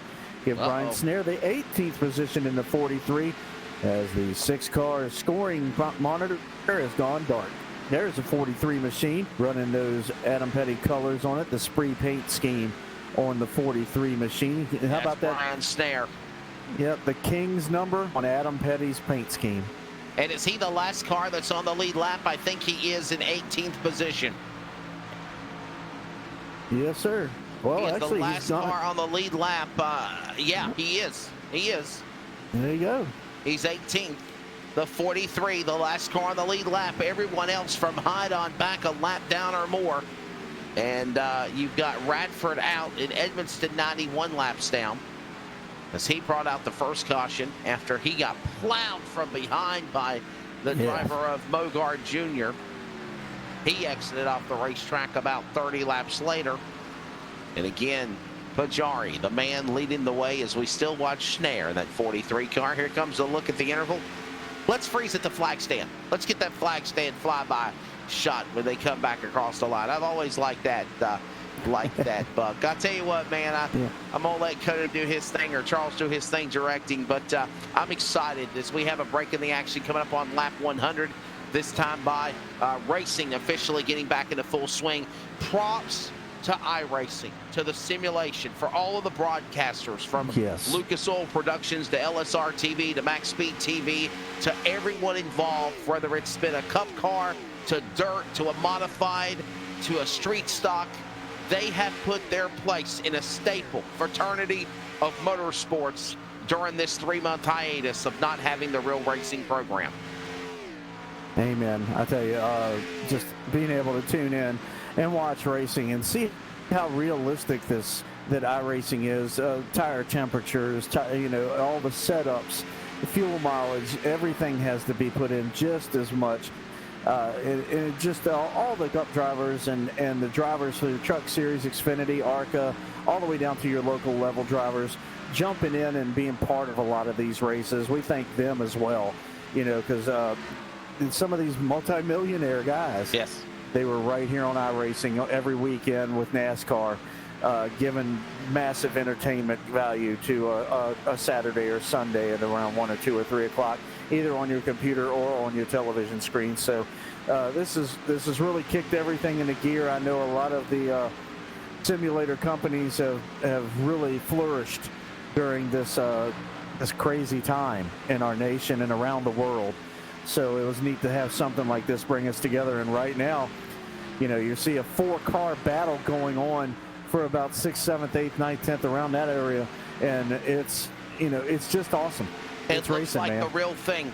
They are not just wheel holders. They are race car drivers, whether weekend warriors or the Cup Series regulars that are ready to go back to racing at Darlington. And what they have done with this program is not a racing video game. It's not a PlayStation game. This is a simulation. Just like if somebody wanted to become a pilot to get their pilot's license, you would go through a simulation video like this type deal to learn how to fly your plane through the air, learn how to land your plane, learn how to transition your plane. The same thing with this, with the exception of smelling the fuel and the roar of the engines and smelling the burning rubber and the atmosphere of the crowd roaring, except for that ambient sound they bring in for a roaring crescendo. It doesn't get Buck Roos any closer than this, for sure. Yeah, I'll tell you what. And we're watching just roll through the field. Now he's 9 laps down, driving his way past the 5th, 6th, and 7th place machines, as the 55 machine just ahead of him, Baker, sits in the 7th position on the racetrack. Here comes the one machine up Ping looking to the bottom of the track. So whatever he did on his repairs is working. Only problem is he's got to do it 9 more times to get back on the lead lap and 1 more time to get position. So I wonder if we're going to see a late race caution, or are we going to see anybody make a money stop to the pits? Well, I'll tell you what, Pajari, I talked about how he had usually a good 10-lap run. That's out the window. A 1.1, almost a second and 2/10. And man, it dropped a good 10th right there between turns 1 and 2. I don't know what happened, but he's still 1 second out front over top of Canfield's number 03 machine. Working 106 laps complete here this time when they cross the line. Working lap 107 now. And coming to the final 30 laps of this event. Where are we at? 32 laps to go, with the man leading the way of Pajari. Could tonight be the night for Pajari? Not Punjabi Racing. Pajari, the man leading the way. Alan Pajari in car number 5. He's the big gun. He's leading them 4 off the corner, and it's his race to lose. I'll tell you what, you know, I just saw something in that car early on, with the way it could roll through 3 and 4. And that's really the answer to Texas Motor Speedway, Charlotte Motor Speedway, iRacing or in real life. If you can get a car to sweep into turn number 3, get right down on that white line and roll off the top of turn 4 down through that dog leg, that's where your magic's at. I saw it in Baker in practice, I saw it in Wimbush in practice, and I saw it in this 5 car about 8 or 10 laps into this race, and I said, as long as nothing happens, I think this guy's going to be on the money. And right now, he's staring down victory. Like you said, he's about a second ahead. He's lost about a 10th and a half over the last 4 laps to Canfield's machine. But Canfield also almost a second and a half to 2 seconds in front of Radford, who runs 3rd. So a lot of distance between these cars right now. And sometimes you can watch, you'll see in the distance when they come off the corner, the cars behind them. But man, Canfield's got plenty of breathing space to hit his marks and try to go chase down that 5 machine. Running out of time for sure. Coming up on that next lap, lap 10, 110, 20. Oh man, coming up through this deal here. What a race we've seen. 110 of 139. Coming to the home stretch, less than 30 laps to go. Here from Texas, and there's the man in the 03, waiting patiently in Chris Canfield in the number 2 spot. The sun-drop car of Dale Osmond. I'm sorry, the producer, he's got me laughing on my Facebook, excuse me.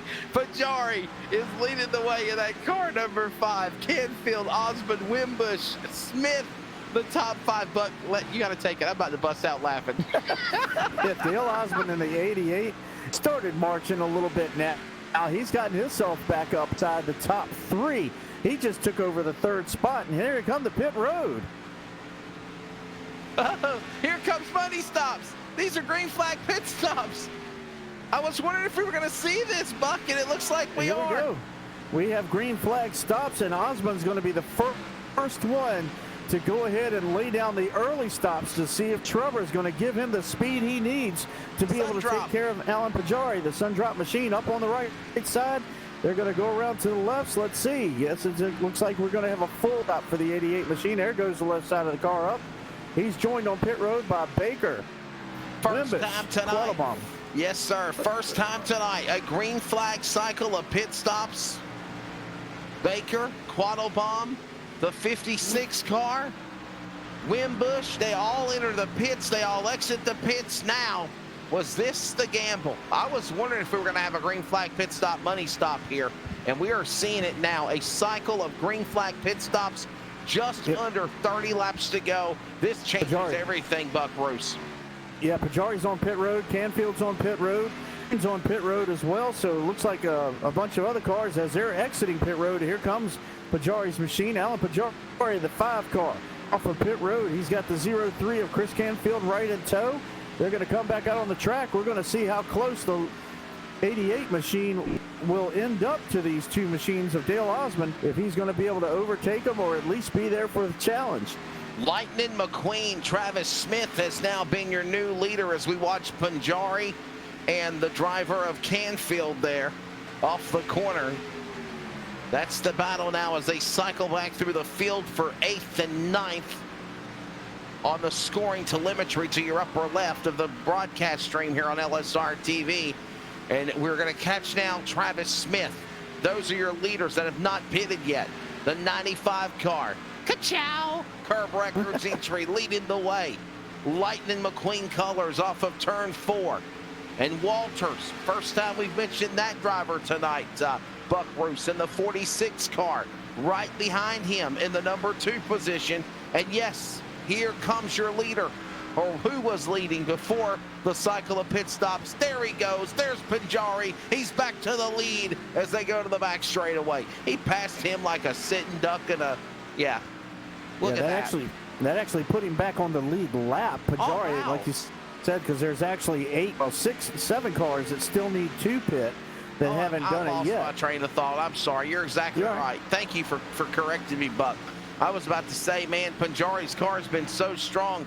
He literally could have ran down Smith that fast and got him back. But, guys, if I noticed a little, I don't know if it's me, but is there a little bit of smoke coming from the back end of the 5 car? It does sort of look like he's trailing just a hair of smoke off of it. It does. It may be just the way the track's rubbering up. Yeah. Let's watch it again here. Not that time. There you go. Oh, there's a little cloud of smoke there on Pajari's car. Well, he's right now back on the lead lap. And by the way, Smith, Walters, Miskell, Cox, Larson, Snare have not pitted. So honestly, when they pit, Buck Bruce, it will put Pajari back on the lead lap at the lead. Yeah, Pajari right now, he's going by the 1 machine once again of Dustin Ping. And these new tires, what a difference it's making here at Texas Motor Speedway. No limits right now for Pajari as he has really stretched it out. Pajari now looks like he's about a 2.25 seconds ahead of the 03 machine of Chris Canfield.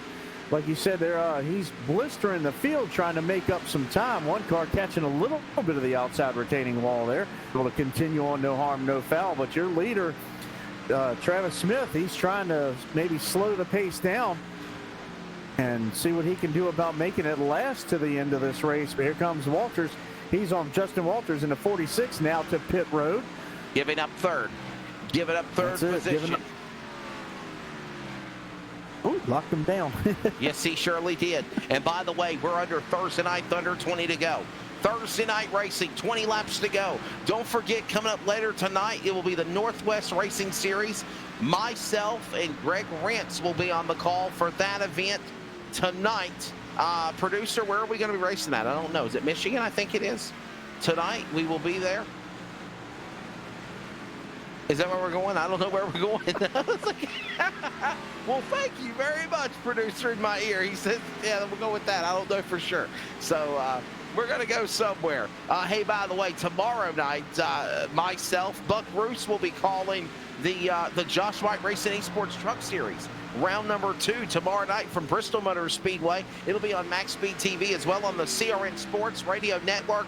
And Buck also, they are putting together a new Josh White Racing Esports Cup Series because of the success of the truck deal. And LSR TV, the home of sim racing, will be the official broadcast of that. Possibly a radio network deal with CRN as well to simulcast. A lot of cool things happening here for sure. That sounds awesome, buddy. We got a car on camera right now. Brian Miskell Jr. We haven't been able to talk about him all night long. He's second right now. He's one of the cars who has not pitted. So right now, Travis Smith, we saw both of them backing down their times. They're chilling out. They're trying to do something. Pajari now has gained at least 5 seconds over the last 3 laps to your leaders. So he's gaining about a second and a tenth a lap. Now, time's running out pretty quick. But the big thing is, does Travis Smith and Brian Miskell have enough to make it the checkered flag? Here we go. As it will cycle back around to Pajari. But it is currently Smith. The man is putting it all on the line. Remember the first ever Cars movie? Hey, buddy, you need to pit. Hey, you need to get tires. Hey, you need to get fuel. He can't go the distance. He finally comes to pit road. Pit stop. Pit stop. Yeah, 95 tour. Tires. He was hoping for a caution that could level it out just a little bit, but Miskell, he's staying out. Miskell Jr. and the 33 machine is still out on the track, turning laps, hoping that fuel cell's got enough. But man, look at the time.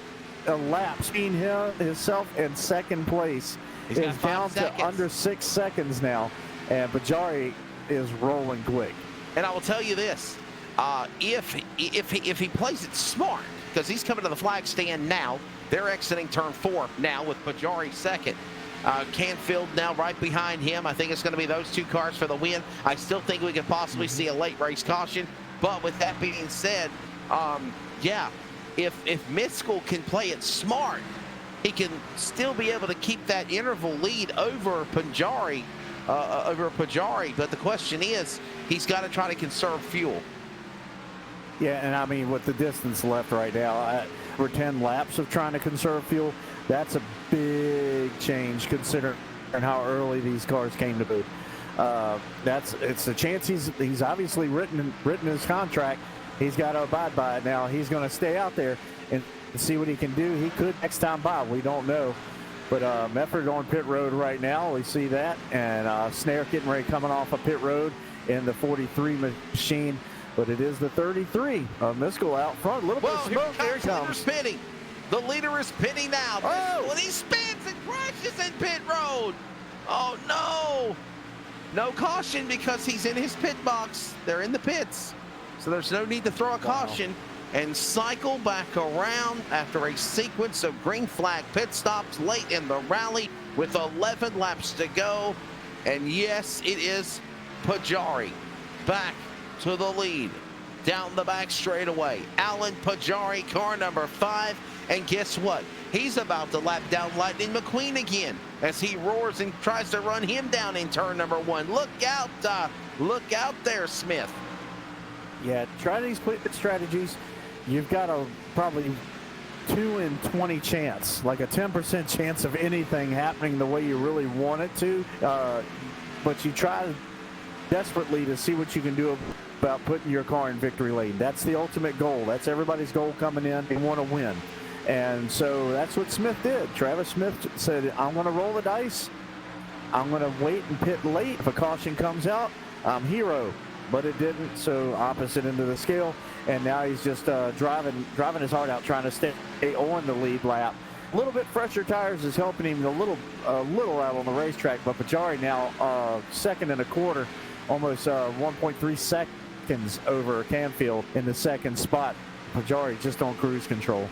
10 laps to go. Now make it 9 laps to go at the stripe. We're coming to the home stretch here. Lap 131, we are working 9 laps to go. The leader, Pajarri. There's Canfield. He's in that number 2 position as they go to the back straightaway. Radford third, Osmond, Wimbush, and how about this? Buck? With the exception of Troy Radford. Well, actually, no. To be honest with you, with the exception of maybe Canfield, all of these drivers were all in the top 5 at the beginning of this race.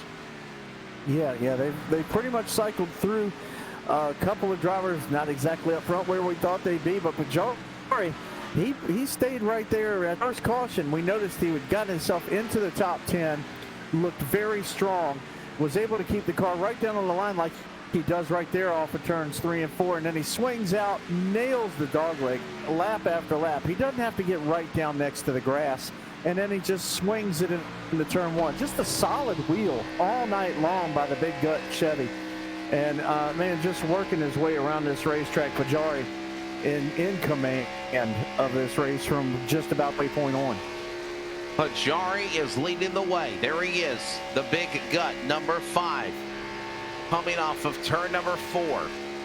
Pajarri, Canfield with a 2-second interval difference at the stripe. Lap traffic with 2 cars at least will be a factor in this race concluding. As they exit off of turn number 2, 6 laps to go. Ready to come to Barney on the flag stand, the open hand. Next time around, Buck Bruce will be 5 circuits remaining. Do the math on the 1.5 miles, less than 12 miles here to go as they get ready to come off of turn number 4 to the stripe. It is still Pajarri leading, going back to 5 to go in 1.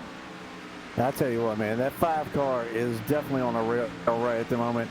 He rolls up on the Blunt machine, Eric Blunt, and the 6 machine up ahead of him now. He's going to just carefully look to the inside. Blunt gives up the inside of the racetrack leader.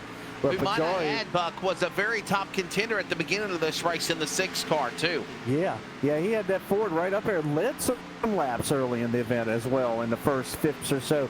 Actually took it across the stripe in the P1 spot like for 4 or 5 laps straight. And Canfield now 2.4, almost 2.5 seconds behind the leader Pajarri right now. So Canfield, but he's got about a 3.5 second lead for the second spot over top of Radford in the 94 machine. Pardon me, in the 94 for Radford, who runs in the 3rd spot. Dale Osmond in the 88 behind them in 4th, and Wimbush, he's made his way back through the field and holding on to a top 5 right now in the 56 car. There's your Cheerwine machine. Yes, sir. Wesley? 3 laps to go. 3 laps to go here at Texas. And there's, again, the driver of Snare driving the 43 colors of Adam Petty's ride back in the day when he had the 45 at the Spree Candy. Remember the Spree Candy Sprint? It's for all the technology we had in the world was crazy back in 2000s. The Big Boom, remember Y2J? That was the car that Petty had. He won in May during the Coca-Cola 600 weekend. Actually, during the All-Star Race weekend at Charlotte. And then 2 months later, tragically lost his life at New Hampshire at a practice session for NASCAR Cup Series competition. And Pajarri, 2 to go. Leading the way, there's Snare's car one more time. Here comes the man off the corner. 2 to go, this time by the line. The white flag away. 1 more lap remaining here. Presented by the fine folks again here at LSR TV. Our RaceX white flag. 1 lap remaining, Buck Bruce, and it is all Pajarri down the back straightaway. I tell you what, ATE Reman, the Reman Manufacturer Transmissions Company, they must have put this one together because he hasn't missed a stroke. He hasn't missed a shift all night long. He has been on the money, and the white flag is in the air for Alan Pajarri. Pajarri wins Texas. Checkered flag in the air. It is all over. Alan Pajarri, what a performance. Cycled around with a lasting 65-lap green flag run. Green flag cycle pit stops. Came back to the lead and wins. Canfield will finish in 2nd. Radford 3rd. Osmond 4th, and Wimbush the top 5. What a solid race for Alan Pajari. Chris Canfield, after that pit stop thing happened, he was up front, never gave up in the tops, comes home in second. What a great run for the 03. Troy Radford, another one of those that benefited from that incident that happened with the pit cycle. And Dale Osmond, he was up front. On Wimbush, he was up front all day long. And top 5 machines, just an overall great performance at Texas Motor Speedway. A phenomenal race. Alan Pajari getting the win here when it counts the most. He was up at the front, that number 5 car. Very strong here at No Limits Texas in this event. The Victory Junction Adam Petty Tribute 200. We'll take a quick break and thank some of our sponsors. When we come back, it will be officially the Clan Wars Servers post-race wrap-up, also the ETE Reman post-race wrap-up, all coming up. It's all part of the RaceX Next Gen Challenge Series, wrapping up at Texas. Alan Pajari, the winner. ETE Reman is the world's best remanufacturer of transmissions for import and domestic cars and trucks. Based in Milwaukee, Wisconsin, our customers are repair shops, auto parts stores, dealerships, and distributors. And with 6 nationwide warehouses, we're where and when you need us. So when you're looking for a transmission that is like new, only better, instill confidence and install ETE Reman.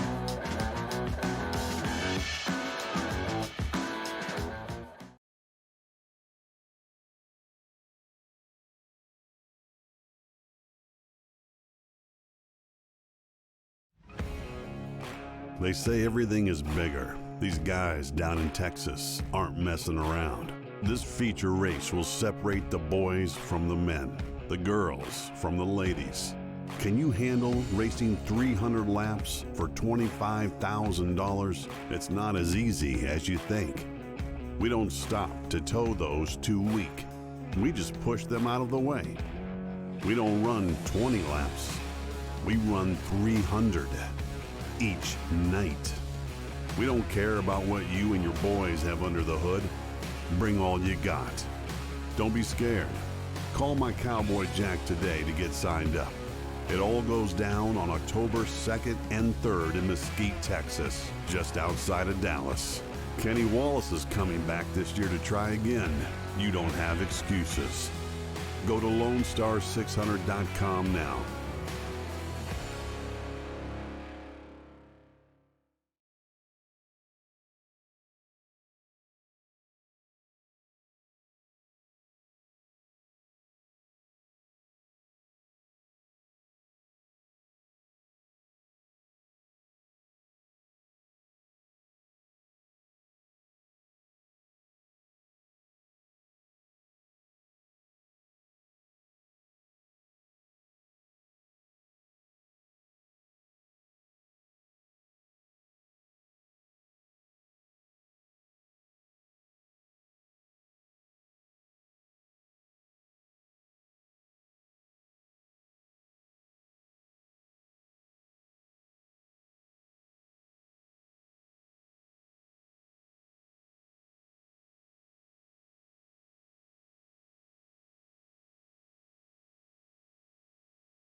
Hey, welcome back. LSR TV coverage here tonight from Texas Motor Speedway virtual style as we have wrapped up another great race in the Victory Junction 200 for the remembrance of the 45 of Adam Petty, his 20th anniversary passing back on May the 12th. Buck Roots, Wesley Outland here with you. This is the RaceX Next Gen Challenge Series presented by Ohio and Indiana Roofing. Thank you also to Mission 22, Line Creek Brewing, Hilton Designs, Ohio and Indiana Roofing again, and also RaceOnTexas.com, SawBlade.com, Clan Wars Servers, and Lone Star 600. This is the ETE Remanufacturing post-race wrap-up, and again, Buck Roos, an awesome race at Texas. Alan Pajari, the big winner. Yes, sir. I'll tell you, it's a great run by him all day long. From the drop of the green flag all the way to the drop of the checkered flag, that 5 machine was definitely running good.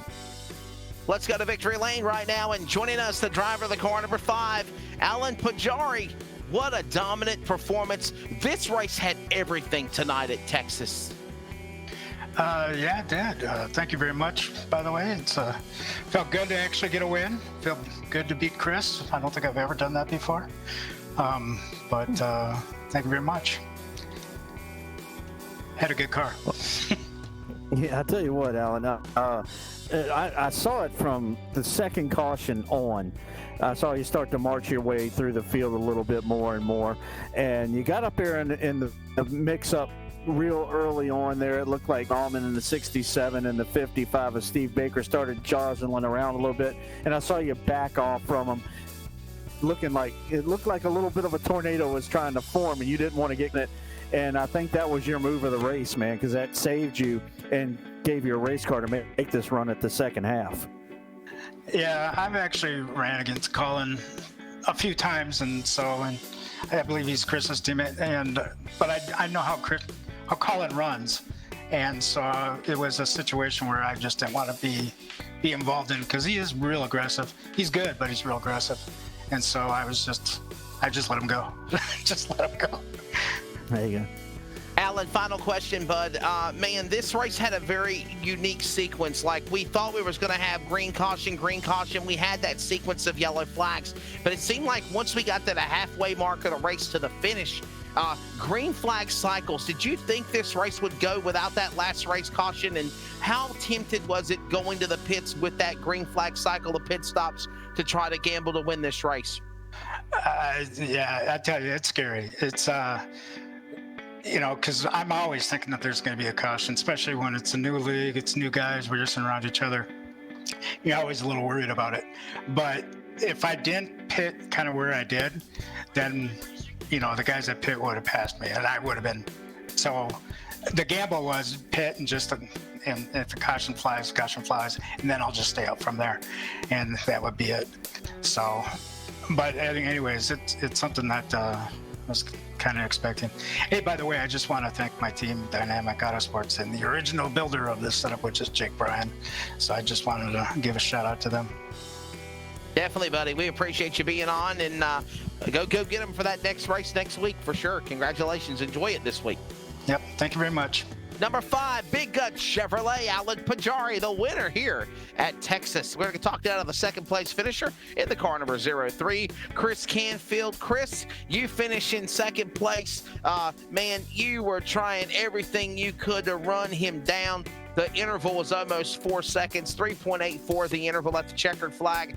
Just simply ran out of time. Are you happy with the bridesmaid spot? Yeah, I mean, not as good as first, but I mean, at least I'm not wrecked out. We had a pretty good car. It wasn't that good on the short run, so I would get past, and about 10, 15 laps later, I'd pass a couple of guys that passed me, but I could just never get to Alan. Yeah, the one time you got out front, though, it looked like you were able to hold on to it for a good segment of the race, and the car looked really good for you. It just looked like you're getting, after you get a little bit of tire wear, probably about 14, 15 laps into the run, it would almost act like it, from the outside view, because I know you drive from inside, but from the outside view, it would almost act like it was trying to be wrecking loose, like it would just lead with the tail end in the entrance of 1 and the entrance of 2. And do you think that's probably what made it where you just couldn't get that acceleration to go catch up to the 5 car? Yeah, I do think it's that, because at the start of the runs, I was getting loose in the same spots that I was getting loose about like 20 laps in the run. We tried something new with the track bars, and I don't think it agreed with the car, but it was quick, about 15 laps in. Well, Chris, man, congratulations on a second place run. Obviously, cycle of the race. If there could have been a caution, do you think you could have been up there to challenge for the win? Honestly, no, because I was awful, like I said, at the start of the run, so I probably would have got passed by a couple cars, and who knows at that point of the race. There you go. That's Chris Canfield. He will finish in the number 2 position here at Texas Motor Speedway in the Victory Junction 200. Finally, 3rd place on the podium, car number 94, Troy Radford. Troy, there were times you were leading at the front, you were in the back, you were in the hunt, you cycled back. You were one of the drivers that got caught up in that penalty of losing your top 14 positions when y'all pitted too early.